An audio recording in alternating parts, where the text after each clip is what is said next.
कर्तावे स्तोत्रम। फिर एक बार यीशु मसीह के नाम से आप सबों का मैं स्वागत करता हूं। विश्वास करता हूं आपने बीते दिनों में इस अध्ययन में जो भी वचन सुने हैं परमेश्वर ने जरूर उसके द्वारा आपको आशीष दी होगी, ऐसा मेरा विश्वास है। और आज एक बार फिर परमेश्वर अपनी विश्वास योग्यता को साबित करने के लिए हमारे मध्य में है। आमीन। वो हमसे प्रेम करता है प्रियो, वो चाहता है कि हम उसके साथ अपने जीवन को बिताएं, वो चाहता है कि हम उसके साथ संगति करें, उससे बातचीत करें, उसकी बातों को सुने, ताकि हमारा रिश्ता, हमारा प्रेम परमेश्वर से दिन प्रतिदिन बढ़ता चला जाने पाए। हालेलुया। और आज वही परमेश्वर हमारे मध्य में फिर एक बार उपस्थित है और वो चाहता है कि आज हम फिर एक बार उसकी वाणी को गंभीरता से ग्रहण करें। आमीन।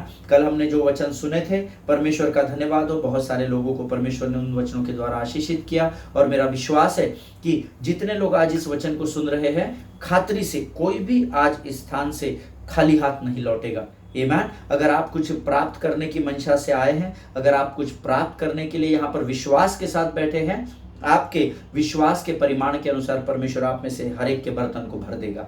हालेलुया। आमीन। हम पिछले कई दिनों से लगातार परमेश्वर के शांत रहने के द्वारा किन सफलताओं को हम प्राप्त करते हैं उस विषय में हम अध्ययन और मनन कर रहे हैं, और प्रभु का धन्यवाद हो। और मेरा ऐसा विश्वास है कि परमेश्वर आप में से हर एक के जीवन में इन वचनों के द्वारा कार्य कर रहा है। आमीन। आज फिर एक बार प्रभु की आत्मा हमारे मध्य में उपस्थित है और हम फिर एक बार कुछ वचनों को आज प्रभु की सामर्थ के द्वारा सीखने जाएंगे। लेकिन इससे पहले रोज के नहीं, जैसे हम पवित्र शास्त्र पढ़ते हैं, क्योंकि मुझे ये गवाहियाँ आई है मुझ तक कि जो हम ये शुरुआत में जो हम ये वचन या भजन या जो भी वचन हम पढ़ते हैं उसके द्वारा भी परमेश्वर लोगों को आशीष दे रहा है। हम जो भी 5, 6 वचन, 4 वचन पढ़ते हैं उसके द्वारा भी परमेश्वर लोगों को आशीषित कर रहा है। आमीन। परमेश्वर का हर एक वचन सोने और कुंदन से भी अधिक मूल्यवान है प्रियो।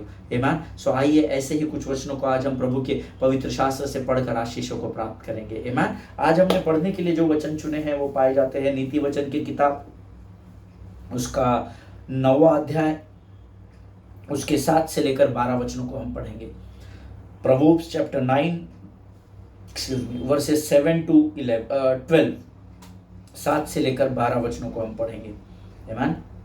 मेरा विश्वास है आप लोग आपके पवित्र शास्त्र लेकर बैठते हैं, और जब मैं वचन पढ़ता हूं तो आप भी पढ़ते हैं, केवल सुनते नहीं हैं, लेकिन आप मेरी आवाज को नहीं वचन को पढ़ते समय, लेकिन आप अपनी आवाज को सुनकर वचन को पढ़ते हैं, ऐसा मेरा विश्वास है। आमीन। Let us open our Bible to the book of Proverbs chapter 9 verses 7 to 12। We are going to read together. हम एक साथ पढ़ेंगे। जो ठट्टा करने वालों को शिक्षा देता है वह अपमानित होता है, और जो दुष्ट जन को डांटता है वह कलंकित होता है। ठट्टा करने वाले को न डांट, ऐसा ना हो कि वह तुझसे बैर रखे। बुद्धिमान को डांट, वह तुझसे प्रेम रखेगा। बुद्धिमान को शिक्षा दे, वह अधिक बुद्धिमान होगा। धर्मी को चिता दे, वह अपनी विद्या बढ़ाएगा। यहोवा का भय मानना बुद्धि का आरंभ है, और परम पवित्र ईश्वर को जानना ही समझ है। मेरे द्वारा तो तेरी आयु बढ़ेगी और तेरे जीवन के वर्ष अधिक होंगे। यदि तू बुद्धिमान हो तो बुद्धि का फल तू ही भोगेगा, और यदि तू ठट्टा करे तो दंड केवल तू ही भोगेगा। हालेलुया। परमेश्वर इन वचनों के द्वारा हम में से प्रत्येक को आशीषित करे। आमीन। वचन कहता है जो ठट्टा करने वाले को शिक्षा देता है वह अपमानित होता है, और ये एकदम सत्य बात है। जो आपकी ठट्टा उड़ाते हैं, जो आपकी खिल्ली उड़ाते हैं, जब आप उनको शिक्षा देते हैं या डांटते हैं, या आप उन्हें बोलते हैं कि आप मेरे विरोध में ऐसा क्यों कर रहे हैं, क्यों मेरी मजाक उड़ा रहे हैं, क्यों ऐसा कर रहे हैं 4 लोगों में, तो वो आपके विरोध में बकवादी करेगा, वो आपके विरोध में बकबक करता है, जिसके द्वारा वचन कहता है आप खुद ही अपमानित हो जाते हैं।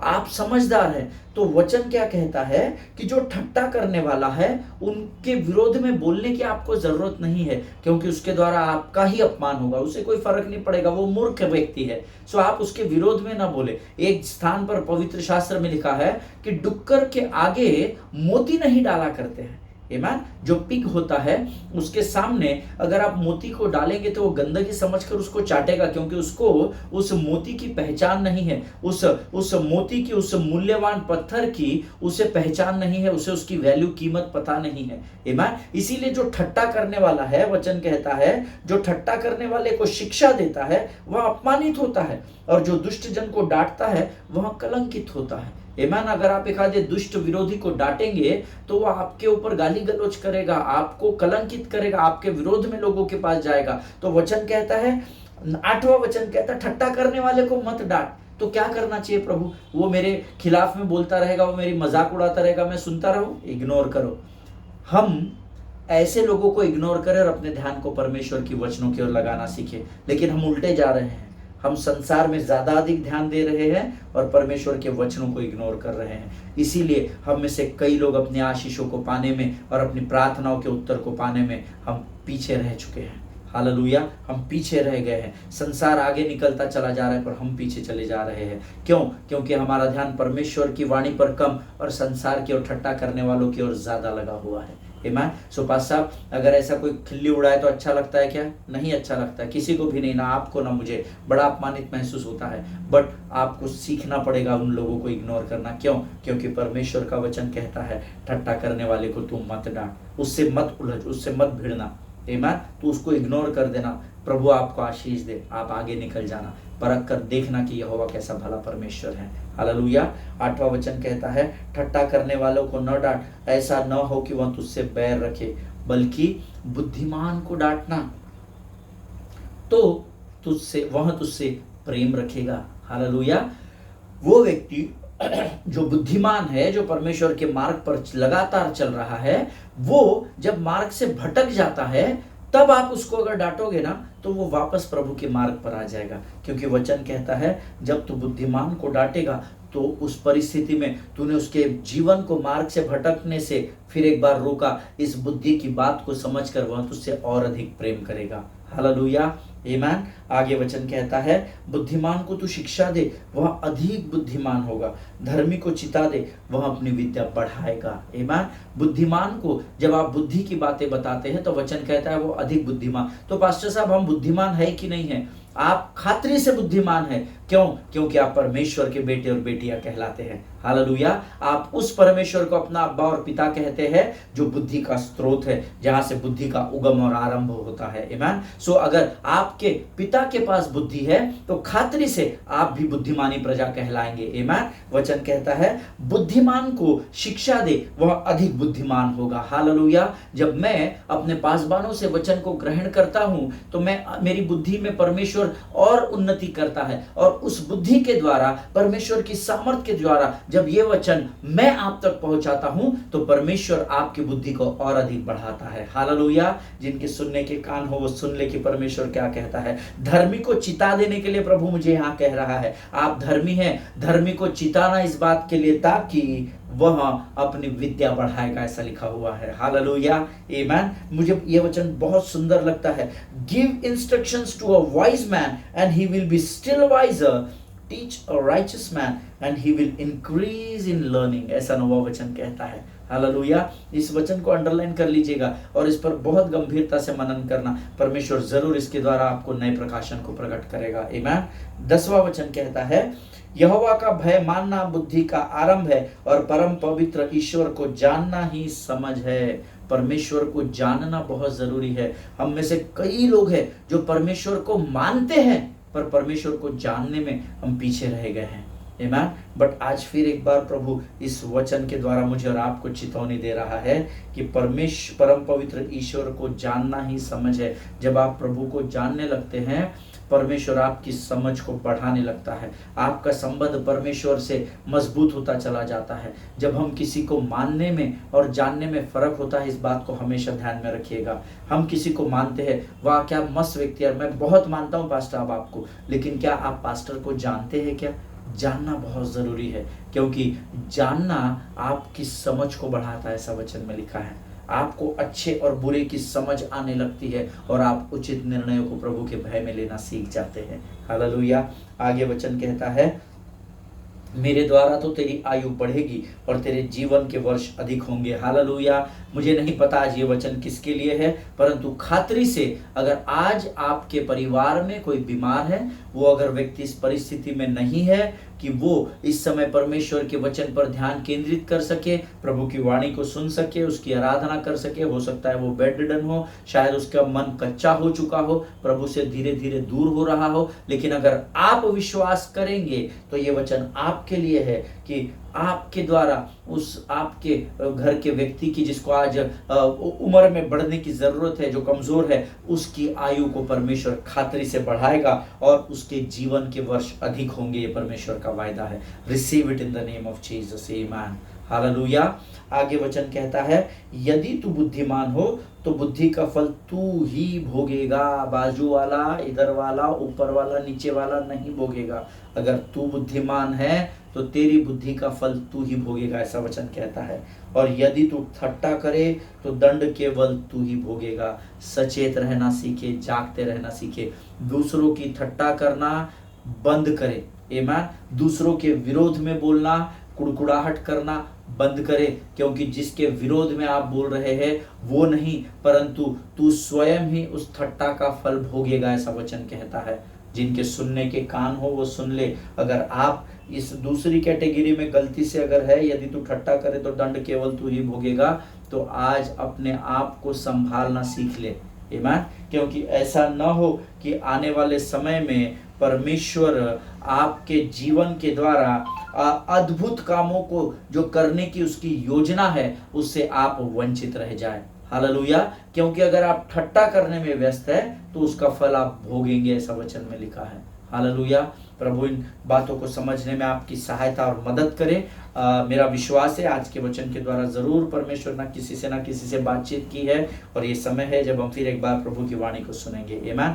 आइए इस समय हम अपनी आंखों को बंद करेंगे और परमेश्वर के सामने अपना समर्पण करेंगे। खुदावंद प्रभु यीशु नासरी के नाम से सुंदर और पवित्र समय के लिए हम तुझे धन्यवाद देते हैं राजा।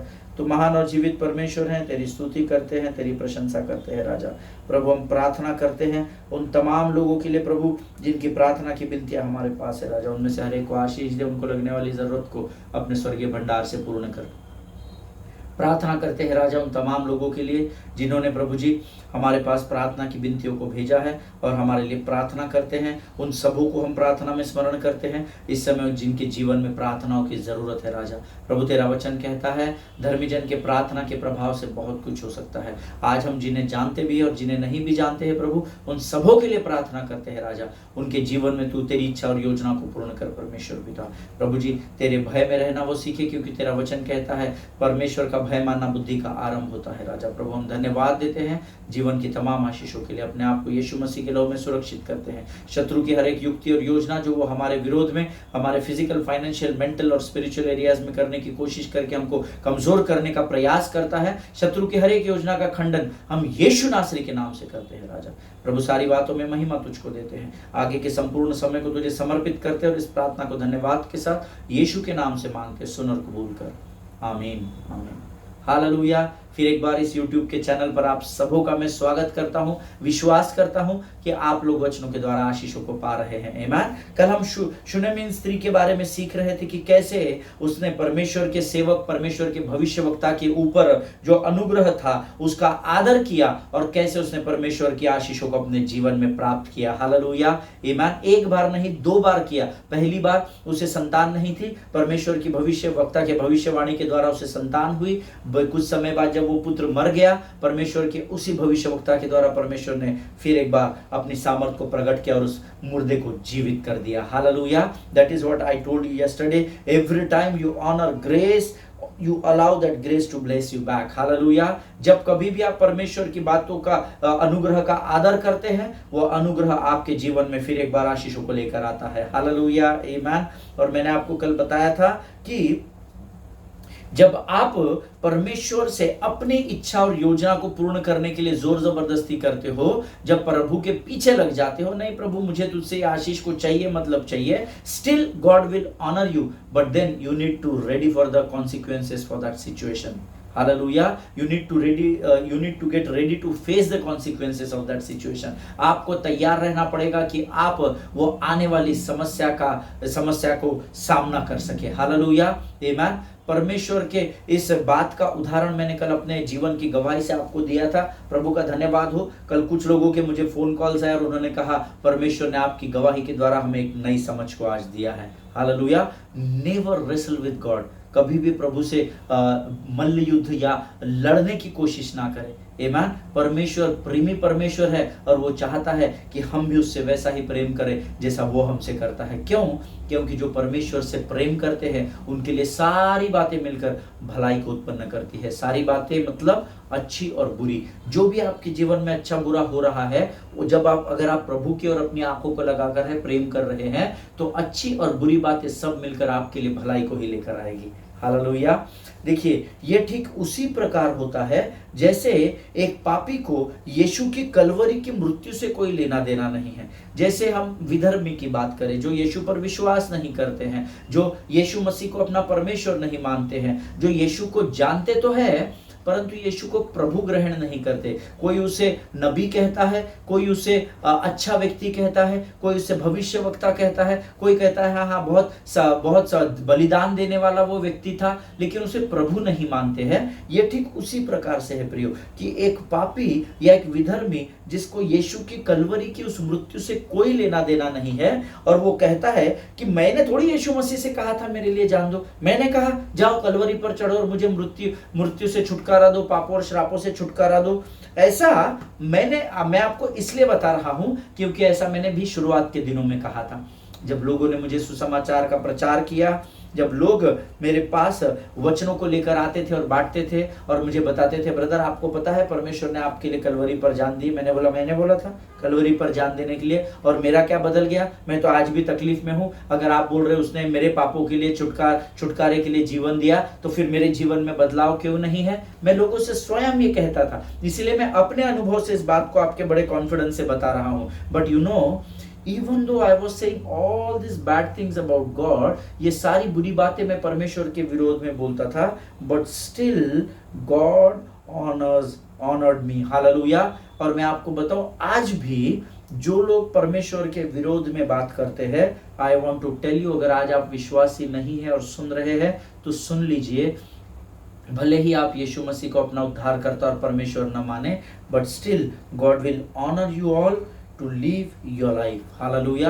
लेकिन फिर भी परमेश्वर आपको आशीष देगा कि आप अपने जीवन को बिता सके, but at the end when you will die, for sure you will go to hell, hallelujah. लेकिन एक बात मैं आज आपको बता दूं लोगों, अगर आज आप अपनी इच्छा से अपनी मर्जी से भी जीवन जीना चाहते हो तो परमेश्वर आपको रोकेगा नहीं। परमेश्वर आपको फिर भी आशीषित करेगा, क्योंकि इस पृथ्वी पर सिर्फ धर्मी जीवन नहीं जी रहे हैं, अधर्मी भी है जो जीवन जी रहे हैं। बड़े बड़े पोस्ट पर विराजमान है, बड़े बड़े स्थानों पर परमेश्वर ने उनको रखा है, बहुत धन दिया है, बहुत आशीषों में रखा है। इसका मतलब ये नहीं है कि परमेश्वर, अगर आप उसे परमेश्वर नहीं मानते हैं तो वो आपको डिसऑनर डिसरिस्पेक्ट करेगा। Still he will honour you because he is God. वो उसके लिए हर कोई एक समान है। लेकिन जब आपकी मृत्यु होगी तो आप खातरे से नरक के ही भागीदार होंगे। आमीन। इसीलिए परमेश्वर का पुत्र यीशु मसीह इस पृथ्वी पर आया कि वो कलवरी पर अपनी जान दे और मृत्यु में से जी उठे, ताकि आपके लिए उद्धार के पाने के द्वारा आप स्वर्ग में प्रवेश कर सके। हालेलुया। जिनके सुनने के कान हो वो सुन ले कि प्रभु का आत्मा क्या कहना चाहता है। मेरे पास बताने के लिए ऐसी बहुत सारी बातें हैं जहां लोगों ने अपनी इच्छा को परमेश्वर पर थोप दिया, जोर जबरदस्त। No God, you have to do it. अरे बेटा ये वचन के विरोध में है, ये वचन के no Lord, I don't know वचन, मुझे अभी इस बात की जरूरत है। You have to save this, you have to do that, you have to do that. पता नहीं अपनी इच्छा को परमेश्वर पर थोप दिया कि नहीं प्रभु मैं कुछ नहीं जानता, तुझे ऐसा करना ही पड़ेगा। But let me tell you, the end of that story will always put you in trouble. Hallelujah.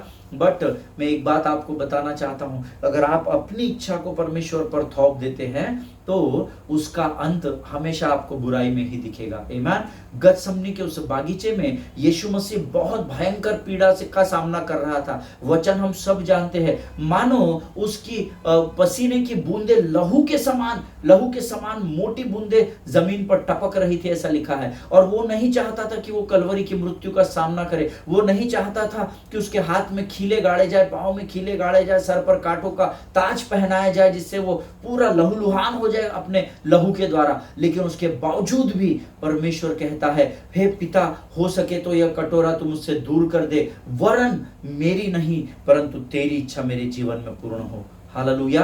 क्या आप ऐसा समझते हैं क्या कि अगर यीशु मसीह अपने पिता को जोर जबरदस्ती करता कि नहीं नहीं प्रभु मैं नहीं जाऊंगा मृत्यु पर, मैं इन लोगों के लिए क्यों जान दूं, तो क्या परमेश्वर उसकी बात को ऑनर करता? यस, परमेश्वर उसकी बात को जरूर ऑनर करता, जरूर उसका आदर करता। लेकिन अगर ऐसा हो जाता तो परमेश्वर की इच्छा इस पृथ्वी पर पूर्ण नहीं होती और आज मैं और आप पाप के गुलामी में ही पाए जाते। हालेलुया। इसीलिए प्रियो, परमेश्वर ने अपने इकलौते पुत्र को उस कलवरी पर दिया ताकि हम अपने जीवन में स्वर्ग की ओर प्रवेश कर सके। हालेलुया। हम जो हमारे पास एक आशा है, एक विश्वास है, जो प्रभु में उद्धार पाए हुए, हमें खात्री है कि हम स्वर्ग में जाएंगे। आमीन। अगर आज आप अपने जीवन को, इस जीवन के, पृथ्वी के जीवन के समाप्त होने के बाद अगर अपने आप को स्वर्ग में देखना चाहते हैं तो आज आपके लिए आज मौका है कि आप अपने पश्चाताप को करें और अपने मन को फिराकर फिर एक बार प्रभु के राज्य की ओर बढ़ना सीखें। हालेलुया। आमीन।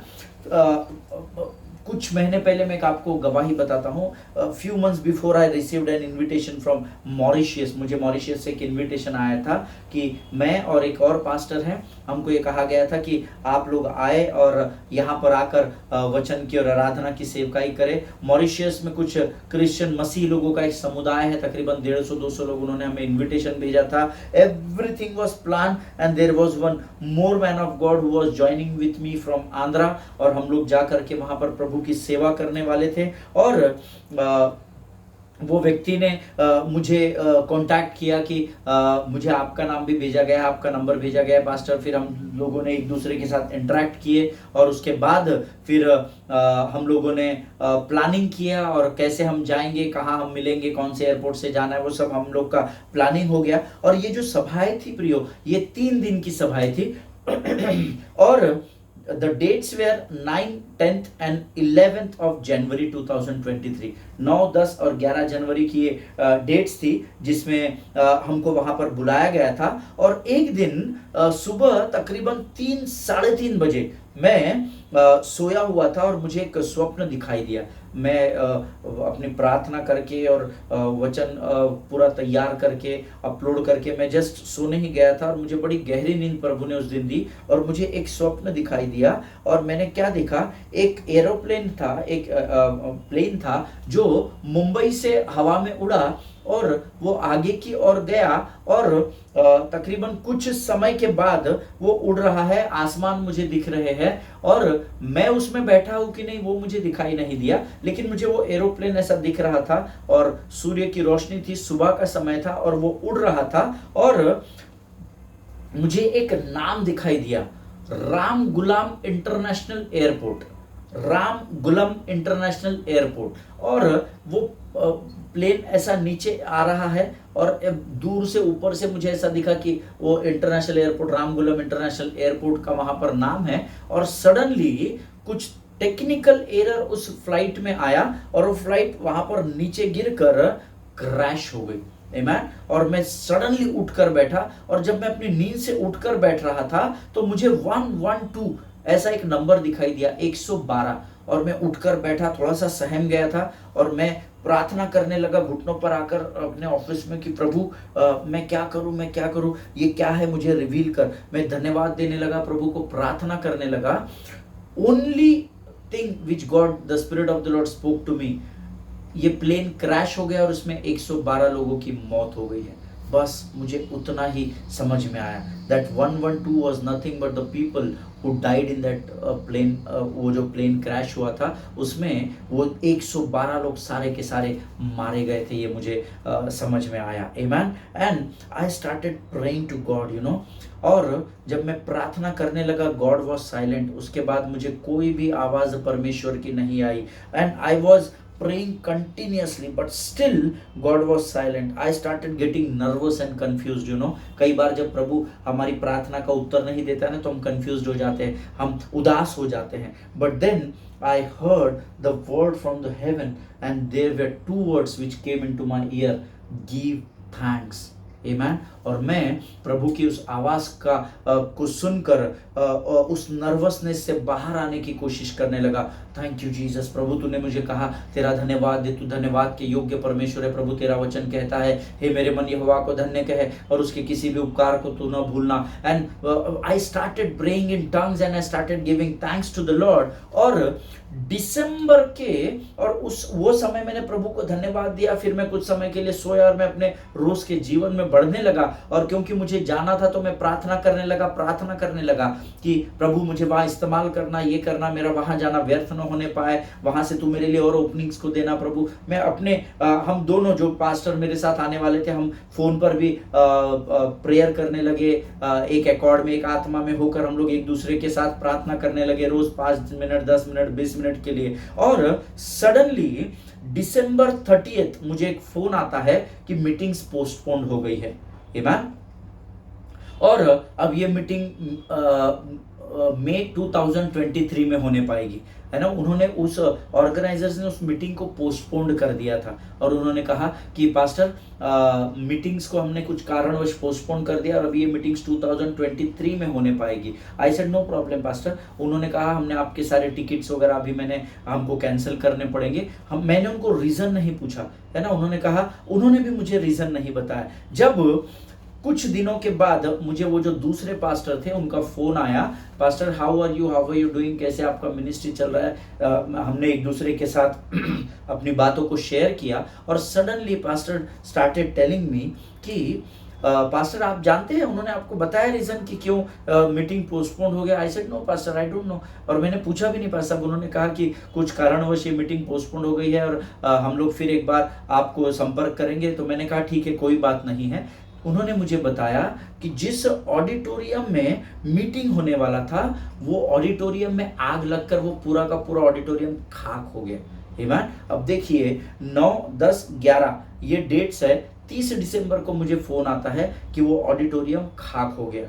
आमेन। सी when you know, as I told you earlier, मैं प्रभु से प्रार्थना कर रहा था, प्रभु मुझे रिवील कर इस स्वप्न का अर्थ मुझे बता। मुझे लगा कि शायद मैंने जो स्वप्न देखा, जब मुझे बताया गया कि मीटिंग पोस्टपोन हो गई, तो मैं ये सोचने लगा कि कहीं ये प्लेन क्रैश का लेना देना उस मीटिंग से तो नहीं है। ऐसा तो नहीं कि मैं जिस फ्लाइट में जाने वाला था वो फ्लाइट क्रैश होने वाला था, इसलिए प्रभु ने मीटिंग को पोस्टपोन कर दिया। You know, lot of things. We are human mind, you know, हम लोग का मन जो है वो मनुष्य का है, सीमित विचार और सीमित गति का मन है। और मैं अपने बुद्धि के अनुसार उस बात को कोरिलेट कर रहा था, जोड़ने की कोशिश कर रहा था। But see, when I was asking God, God was completely silent in my life.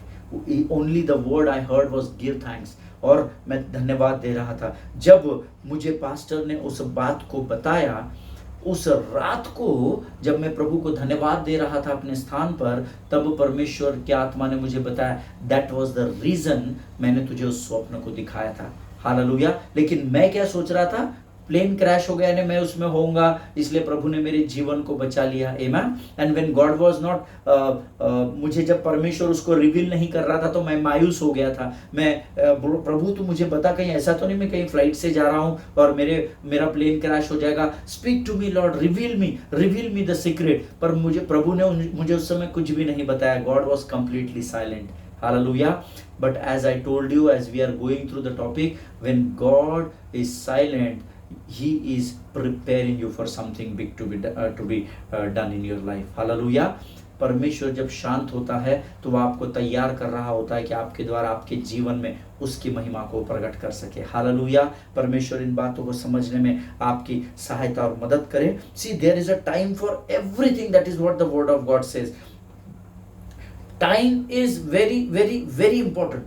परमेश्वर के बाद मैं अक्सर आप लोगों को बताता हूं, अगर प्रभु के बाद कुछ बहुत महत्वपूर्ण बात इस पृथ्वी पर है, इंपॉर्टेंस अगर आपको किसी बात को देना है तो उस समय को दीजिए। धन बाद में आता है बहुत लिस्ट में। आमीन। समय को इंपॉर्टेंस दीजिए। कई बार हम जल्दबाजी कर देते हैं जब परमेश्वर शांत होता है। आमीन। Always remember, timing is as important as word of God. Hallelujah.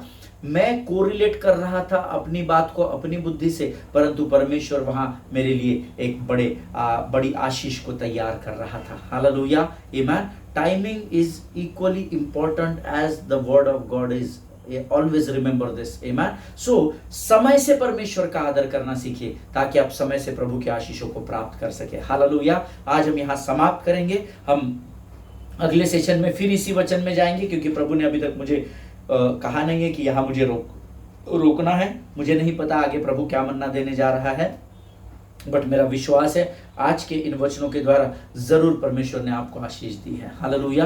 आइए इस समय हम अपनी आंखों को बंद करेंगे और हम प्रार्थना करेंगे। Let us pray together. खुदावंद प्रभु यीशु नासरी के नाम से इस सुंदर और पवित्र समय के लिए हम तुझे धन्यवाद देते हैं परमेश्वर पिता।